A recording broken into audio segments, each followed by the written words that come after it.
接下来的10:45至11:25将进行本日上午第二场议程，此议程以英文进行。This meeting will run from 10:45 to 11:25. Now let's welcome our speaker, Soumya Ray. He's going to share with us about the topic of Ruby in the classroom, going off the rails and RODA. Now please join me in welcoming our speaker, Soumya Ray.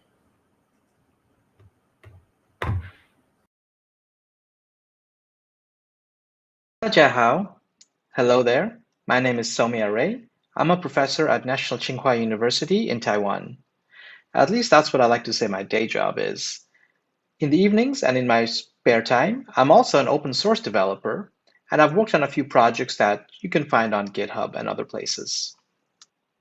Today, I'd like to talk to you a little bit about how I have found a bit of success in using Ruby to teach in the classroom. I teach a couple of software development classes, and we've been using Ruby for a while.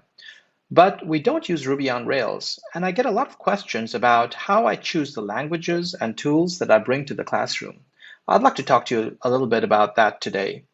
Now, today's talk is not just for students or academics. I think there's something to learn for all of us who are advancing ourselves in the software development field. Before I go on, if you have any questions, feel free to ask them using the QR code in the corner. You can ask questions and I will respond to them after the talk. So what am I teaching exactly in school? I have a few classes, and one of them is about architecture, and we cover topics like clean code, design patterns, and different types of software development practices. I also teach classes on security, where we cover topics of cryptography and authorizations and policies and so on. In both these classes, there's also a healthy amount of DevOps concepts, at least basic ones like how to use GitHub Flow and how to deploy using Git push and containerized deploys. Let's take a look at a couple of applications that we have built in my classes and in my research lab using Ruby. The first example is called Moonbear. This is a survey platform where you can design a survey that respondents can then come and fill in for you. It's a little bit different than a lot of commercial platforms that you find in a couple of regards. First of all, the interface to design a survey is actually just a spreadsheet. You enter the questions and the options that you would like to have. When you deploy the survey, it looks like a fully featured survey that you might find from other platforms, and respondents can fill it up. We've been using this platform for a couple of different reasons. The first is to actually deploy surveys that we want to use in our user behavior research. The second is we've also used this platform to create inputs and features that are not found in a lot of popular commercial platforms to see how those innovative types of inputs affect user response. Let's take a look at another example. This one is called Code Praise, and it essentially analyzes small Ruby projects to tell you how different developers are contributing to a project. For example, it can tell you which developers are contributing how many lines of code or how many files to a project. It can tell you how the files in your project rate in terms of complexity and in terms of churn. So you can see the files that are changing a lot, but possibly very complex to change at the same time. So they might need to get refactored. You can also take a look at how different contributors are contributing to the documentation and how they differ in their clean code or their style of coding. You can even take a look at heat maps of the different files in a Ruby project to see which files have the worst complexity, the lowest test coverage, and so on.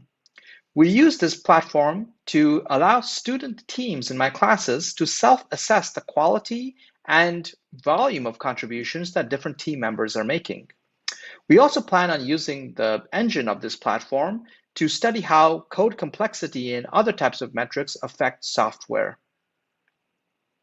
Now, the two projects we saw are not completely toy projects, but they're also not so terribly large. They might typically comprise a web application, an API. It might use HTTP and WebSockets to talk to clients. It will use queues to coordinate work and have database, caches, and other such components, as well as talk to external APIs. Now, I didn't always teach using Ruby. In fact, when I began software development instruction about 10 years ago, we were using Java. It took me a couple of years to realize that students were not able to develop full prototypes within a single semester, and we needed to move to tools and platforms that allowed us to develop much more rapidly. So in 2012, we switched to Ruby, and specifically to Ruby on Rails. And we were able to finally develop applications quickly and discuss them in class. In 2014, however, I switched from Ruby on Rails to Sinatra. And Sinatra is a much lighter and smaller framework than Ruby on Rails. Some years later, I switched again to RODA, still sticking with Ruby though. And I've been using RODA and Ruby ever since. So you can imagine that the question I often get is, why did I switch to using Ruby in the classroom? Now, when people ask me this question, they often have a couple of other questions on their mind as well. One is, why Ruby in 2021? Isn't Ruby so 2010? Why use it when there's other platforms available today?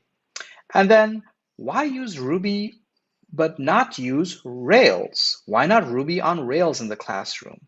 So let's take a look at why I made these decisions and why I think many other instructors should also consider Ruby in the classroom in 2021. Whether you are a Ruby programmer or you're coming from a different language, I think a great place to start to understand why Ruby became so popular is with the 2010 keynote speech at RubyConf, where David Heinemeier Hansson, or DHH, one of the founders of Rails, gave a talk about why Ruby. He discussed a lot of the interesting language features of Ruby. For example, blocks, interesting syntax like unless as well as if, and powerful features like monkey patching. He discussed how Ruby has a joyful appearance and that when you look at Ruby applications, there's a consistency to how the code looks like across different types of applications. He also mentioned that the community of Ruby values certain important things like testing and using tools like GitHub to collaborate.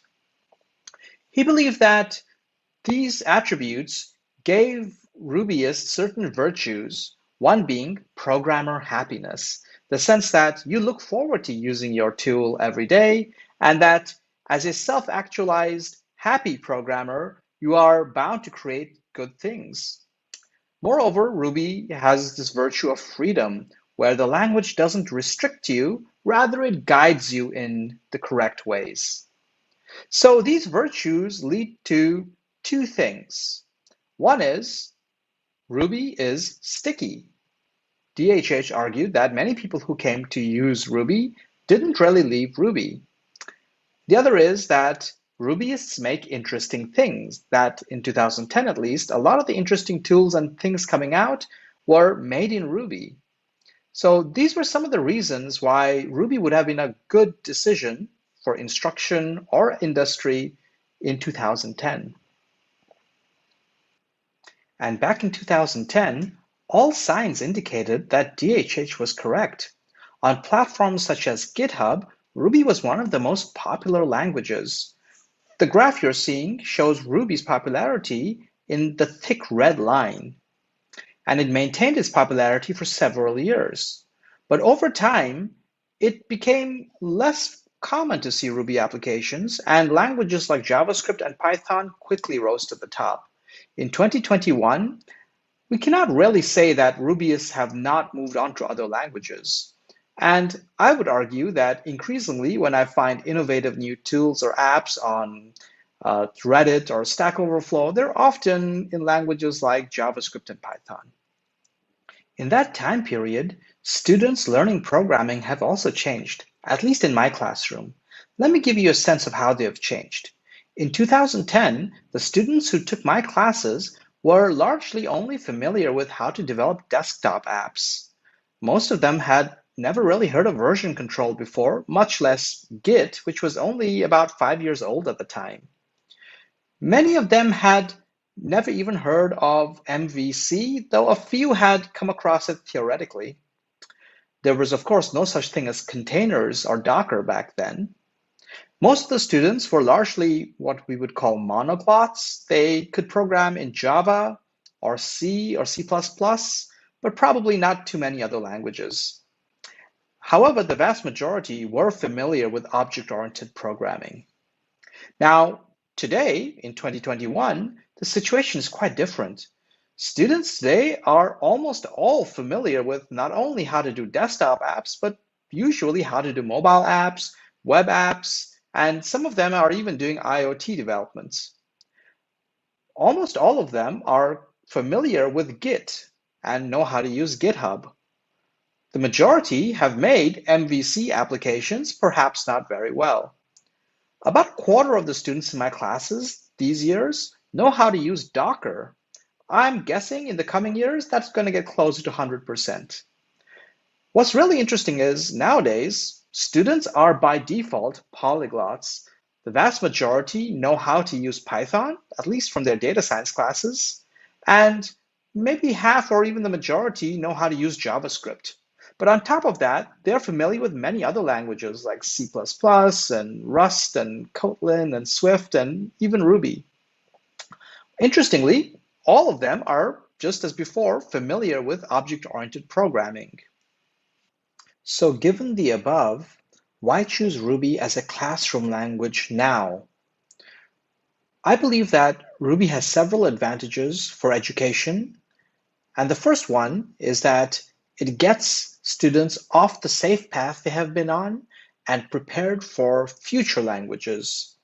Students who tell me that they already are comfortable with languages like Java and Python, I often challenge them whether they've really been learning new things. Oftentimes, their code looks very similar across these languages. I call this the safe algol path because it often looks very similar to procedural code from the 1960s. Are they learning new ways to express themselves? Are they prepared for the next big thing in computing? In contrast, Ruby doesn't come from the same heritage. Because it borrows from Smalltalk and other languages, it has a different way of expressing itself. Many of you will recognize that this simple line of code, it does exactly what the for loops on the left do. Interestingly, I find that even students who have never seen Ruby before can read this line of code and tell me exactly what it does. But most importantly, because it gets students to look at code in different ways and see different ways of expressing themselves, it actually prepares them better to learn new and vastly different languages than they are already familiar with. I think in this way, Ruby should be considered in schools because it greatly expands the horizon of languages that students could move to next. I think of Ruby as a great gateway language. So that's my first reason why I think Ruby has a place and an important place in classrooms today. Another important reason why Ruby can be an important aid in learning programming these days is because object orientation is still a dominant form of expression in programming, and Ruby is one of the purest exposures to object orientation that students can get. In other languages, where I would argue objects are second-class citizens, 2 lines of code such as these would require me to explain to students 4 different concepts: functions, objects, primitives like integers, and operators. This hurts our understanding of object orientation in many ways. Students begin to view objects as yet another expression of entities, and one that possibly comes from outside the system. I believe this is the reason a lot of students conflate programming objects with real-world objects. This is a myth that is unfortunately propagated by successive generations of professors who were also taught it this way. In contrast, in Ruby, where everything is an object, these 2 lines of code can be simply explained as objects sending messages to other objects. This gives students a consistent explanation of what objects are and helps them understand that objects don't come from outside the system. They are an inherent way of expressing entities within our system. Moreover, it gives students a reusable explanation. Web APIs behave in a very simple way. They take messages with requests for resources and respond with messages with the resources that are being asked for. This appears to work at a much larger scale, similarly to how Ruby views objects and messages. Concurrency models, like the actor model, similarly look a lot like objects. They are actors who are sending messages. So overall, I think Ruby gives students a consistent view of what object orientation is and a reusable metaphor that they can use to learn other aspects of computing. Although Ruby is thought of as primarily an object-oriented programming language, I find that it gives students a friendly introduction to functional programming as well. For example, Ruby gives you concepts such as closures, which can be represented as blocks. And students hardly need any theoretical explanation to get started using these blocks. Now, other languages also provide programmers ways of capturing functions as objects, but we rarely see languages where closures get as frequent use as we see in Ruby in the form of blocks. Of course, Ruby also provides procs and lambdas. For those who are interested in getting even deeper into functional concepts, Ruby's ecosystem of gems provides really interesting functional capabilities. For example, the Dry Ruby project brings monads to Ruby programmers. In this example code, we're checking if an account exists and then returning a success message along with the account we found and a failure message if it was not found. The Dry Ruby project also provides notation to chain these monadic results together into transaction scripts. If you're interested in this kind of functional programming, go take a look at the Dry Ruby project. Also, this video provides a friendly introduction to functional programming to refactor your service objects. Ruby is also an ideal language to teach students about clean code. Clean code in Ruby looks clean. It reads well. The Ruby language also provides features such as the question mark at the end of predicate functions or the bang at the end of dangerous variants of functions to help code be more readable. Similarly, the lack of parentheses actually enhances the readability of code. In contrast, complex code looks ugly in Ruby oftentimes. This is enhanced by certain things like the trailing ends at the end of very nested code. These kind of visual affordances give students a visible indication that their code is complex or clean. We don't need to get into deep conceptual reasons for students to be able to visibly see this difference. I cannot say this is true of all other popular programming languages. There are many languages in which complex code and clean code look fairly similar. This is not to say those languages should not be used, but I think this is another reason why Ruby is an ideal language for the classroom. One of the most important things that I think students should learn in software development classes is that languages exist around cultures of people who use them, around communities. I would characterize Ruby, for example, as a permissive language that lets you do lots of potentially dangerous things, but the practice of Ruby is guided by a cautious culture that informs and gives us conventions on how to use the language. In some sense, I'm echoing the words of DHH, who I'm paraphrasing here, who mentioned in his 2010 keynote talk that you will never really learn or develop as a programmer, and we will not advance our culture if a language is too restrictive. A good example of the choice that Rubyists have is between monkey patching and using refinements to alter the behavior of classes. Here, Ruby allows you to do some potentially dangerous things with monkey patching, but the community, by and large, would guide you towards using refinements. This gives students some insight into the value of culture and how culture comes across in the community through the use of conventions. Once again, Ruby is not the only language to have a community around it, but it's a great starting point to learn about how powerful a community can be in guiding a language. There are plenty of popular languages out there, or increasingly popular languages out there, where the language enforces so much that, at least for students, would not learn much about the role of a community. So I think this is one of the most important things that students should get out of software development classes before they go into actual practice.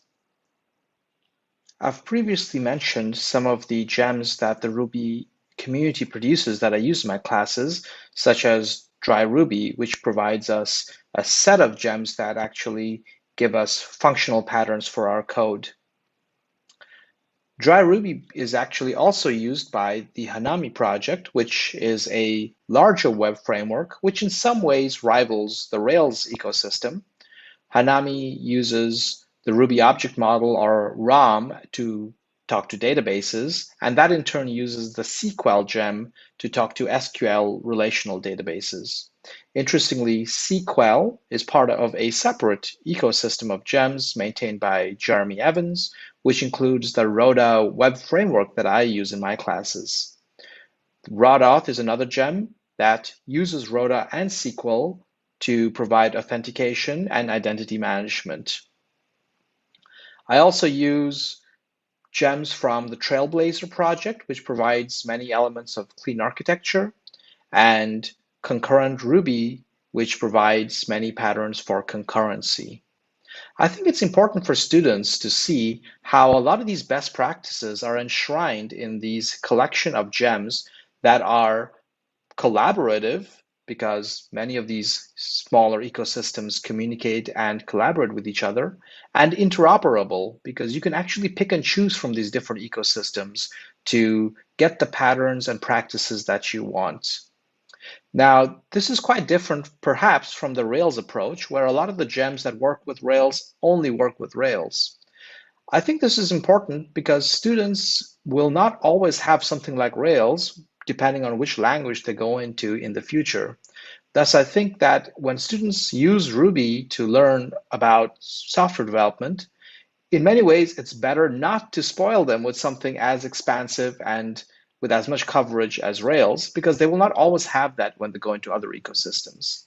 So I think using these collaborative interoperable gems in Ruby gives students better future proofing, if you will. So I've mentioned RODA a couple of times. It's a non-opinionated and rather simple routing framework. Let's take a look at what it looks like. RODA applications are created by just inheriting from RODA. Now, the RODA framework doesn't have a lot of default behavior built in, and you can add them through its extensive collection of plugins. For example, here, I have a plugin that allows me to halt the routing under certain conditions, a plugin that allows me to use more HTTP verbs beyond just get, put, and post, and a plugin that allows me to enable caching when I need it. The routing structure looks something like this. You can nest routing within itself. So we begin by specifying that we're going to start routing. We can define certain paths that we want to route for example, the root resource with just get slash. And then here I've defined routing structure because I also want to route for API/v1 as a route. Within API v1, if I have resources like projects, then I will just nest projects within that block. If I have code that I want to run at any point within the routing, I can simply insert it at the correct place. For example, here, I want to set the HTTP header for content type for all my routes. So I just put it before I start routing for any particular path. If I wanted to have code that is specific to a certain resource or a certain path, I would simply insert it in the correct place in the routing structure. You see that we have a nested routing structure. Let's take a deeper look into it.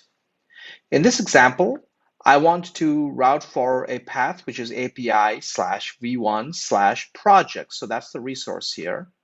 And then within the project's resource, I have some dynamic variables such as the owner name of the project and the name of the project itself. So here in the routing structure, I have simply said that under API v1, under the project's resource, I want to also route for the owner name and project name, which are both strings. Under this routing structure, I can now specify that I'm looking for a get action or a get method. You'll notice that within this get method, I have variables called owner name and project name. Those come straight from the routing structure. So this gives you a sense of how we can specify resources and paths and created a nested routing structure. We've also seen that we can create dynamic variables within the routing structure so that we have paths or elements in the path that we can use as variables in our code. You'll see here that nowhere in my code have I specified any particular CRUD actions like create or update or delete.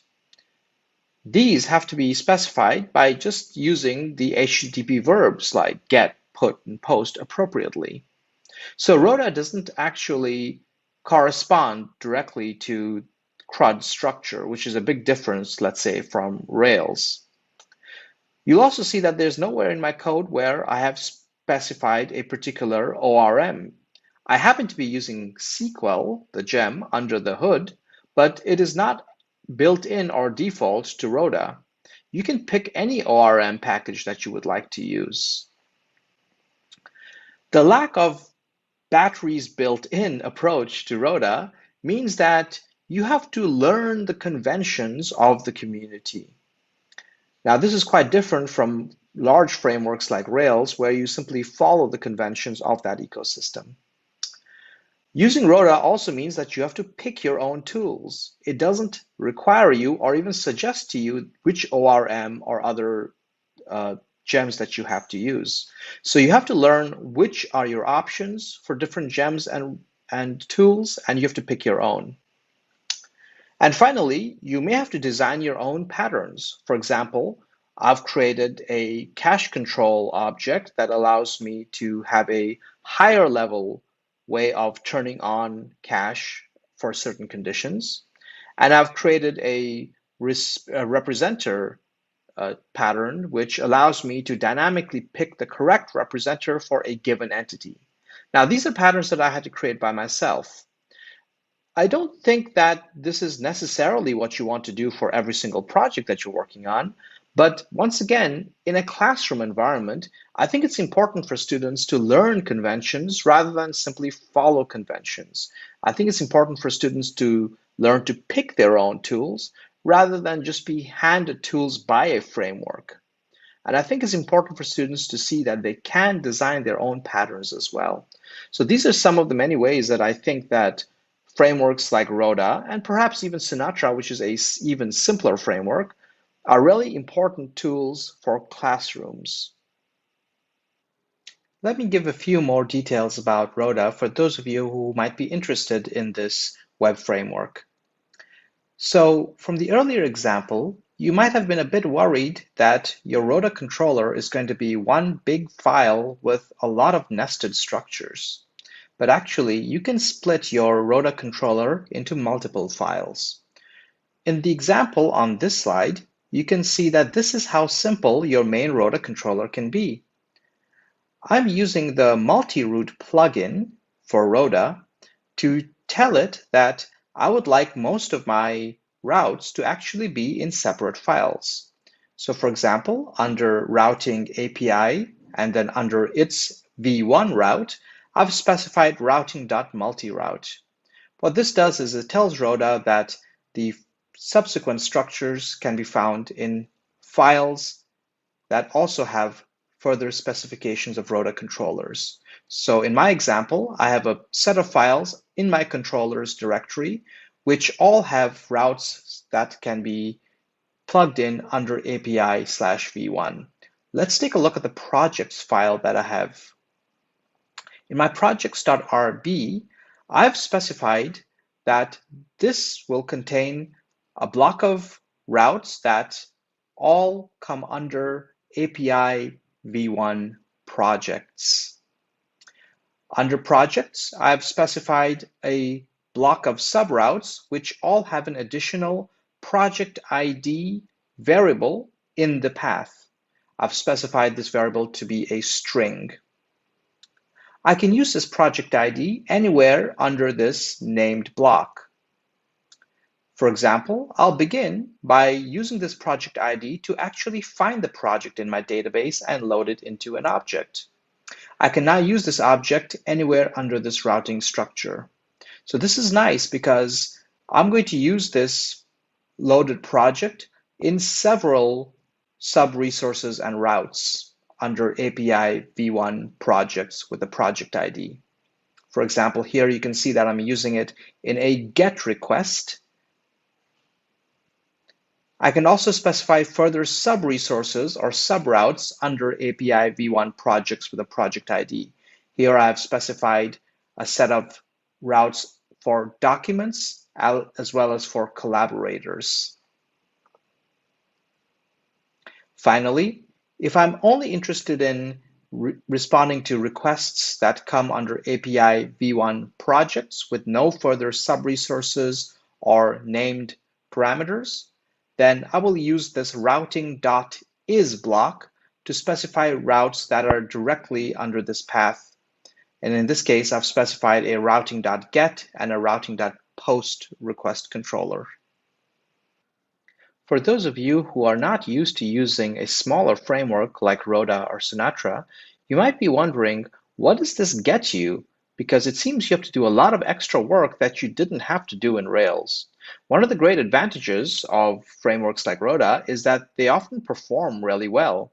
If you look at the graph on the left, you'll see that the performance of RODA is significantly better in terms of just requests per second than any of the other frameworks out there. On the right, you'll also see that RODA uses considerably fewer resources than other frameworks. I think it's important for students to start off with frameworks that provide high performance and use low resources, because it makes students more performance-oriented in their outlook. People often think of Ruby and possibly Rails as being slow and memory intensive, but it doesn't have to be that way. So I think it's important for students to know the trade-offs that they're having to consider when they're choosing their web framework. It also gets students to start thinking about designing small things like APIs and microservices, and perhaps small apps. Again, I think these are good approaches for students to take, and at such a time as they choose to use a larger framework like Rails, they'll be more cognizant of the trade-offs involved. So I think I've covered most of the main points about why I think Ruby is good for classrooms in 2021.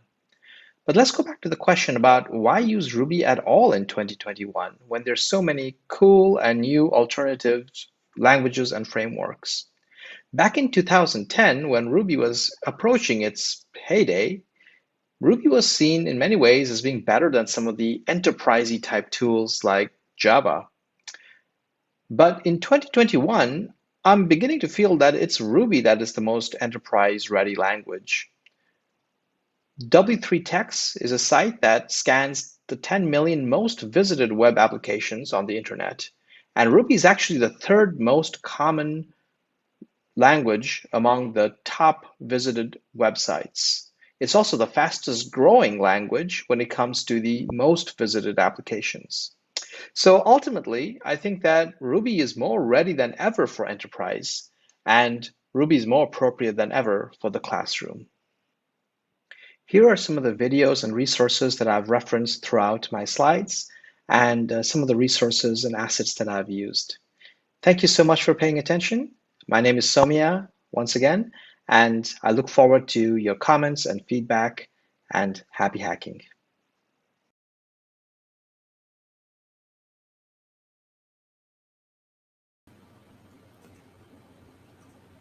Thank you, Soumya Ray. Thanks for your informative sharing. Now we are going to have a Q&A session, and we will now open the floor to the audience. Please feel free to ask any question. And we welcome our speaker to answering the questions. Great, thank you so much. I really appreciate being invited to RubyConf. And I appreciate the great comments and the feedback that we're getting. For those of you who said the speech inspires you, that's fantastic to hear. I think there's so much more to be said and done about how Ruby is being used. So, so that's very heartening. I'm going to try to address the second question, which is I would like to know why you changed the framework from Sinatra to RODA in 2017. Great question. Well, I was using Sinatra for a couple of years, and one of the things that I found is that even though it's a very simple to use framework, it gets a little bit unwieldy when you have a lot of routes, because it becomes harder to find which file or location the routes are in. What really attracted me to RODA in the first place was that it was so structured that you could nest your routing blocks within each other and have a very strong control over the structure of your controllers and how it was laid out. It was only later that I kind of found out that RODA plays so well with so many other things that it's created in the same ecosystem as SQL and other things. So that's why I switched to RODA. All right, I hope that answers the question. Let's see, what's next? So someone is asking that, O'Reilly's asking, referring to 2010 and 2021 differences, what's your opinion about the future of development frameworks and future system structures, etc.? You know, O'Reilly, I don't know. I really don't know what's coming in the future, which is one of the, and this is a great question because we don't know what's coming in the future, it's really important for classroom instructors, especially like me, to not tie students to a particular framework. I need to expose students to frameworks that leave them flexible for future changes. So, you know, one of the things when I was teaching with Rails briefly for a couple of years is I realized most of the students who used Rails, they were very spoiled by how nice Rails is to use, but then they would go on to using other languages when they graduated in other companies, and they wouldn't have Rails. So, so one of the reasons I, moved to Sinatra and RODA is to give them something that would be they could adapt to whatever framework they come upon. This is especially true if students go to a company that's using a completely new language or that doesn't have mature frameworks. It's important to be comfortable with very low-level frameworks as well. All right. What's the next question? I'm struggling with a problem that I want to use a light framework like RODA, but RODA doesn't provide detailed documentations as Rails does. Yeah, you're correct. The Rails framework is not only an incredible collection of gems, but also great documentation. And RODA doesn't have such great documentations or tutorials even, right? So you're absolutely right. I think there's only two things that I can suggest for this. One is you will find that you'll have to understand a little bit more about RAC itself to use things like Sinatra and RODA, because you'll have to have a stronger understanding of the fundamentals. So I guess that's my answer to the question. But the second thing I will just say quickly is I think it's up to us as the community to also write the documentation. We cannot all leave everything. We cannot forever be consumers of other people's documentation. We have to make it ourselves. All right. So that's the best I can say. And again, it's true if you go to let's say another sexy language comes up and you switch to that one day, you're not going to have documentation, so you have to get used to that idea. All right. Okay. Next question. The analysis app that you made, what are the other metrics other than portion of code contribution? Well, that app was initially developed by me a little bit, but it's other students who have continued it. So I only did portion of code contribution, but then other students have added things like code coverage, complexity using Flog, for example, which is a static analysis tool for code complexity. It also uses RubyConf, so you get an idea of stylistic conventions and where you're breaking styles. It also tries to look at documentation to tell you which files do and do not have appropriate amounts of documentation and things like that. There's no shortage of things that we can add to that. But if people are interested in that, do get in contact with me. I'd love it if one day soon you could test drive it for me on a project that you're using. All right. And the last question is, would I go to the Ruby booth at Gather? I will try to do so. All right. But hopefully you can contact me in other ways if I'm not there. Thank you. Okay. We are already reached our end of this meeting. This meeting is over. Thank you. Thanks for Soumya Ray. Okay. And let's take a short break right now. The next session will start at 11:30. Thank you. 接下来进入5分钟的中场休息时间，感谢讲者及大家的参与。下一场议程将在11:25开始，谢谢大家。11点半开始，谢谢大家。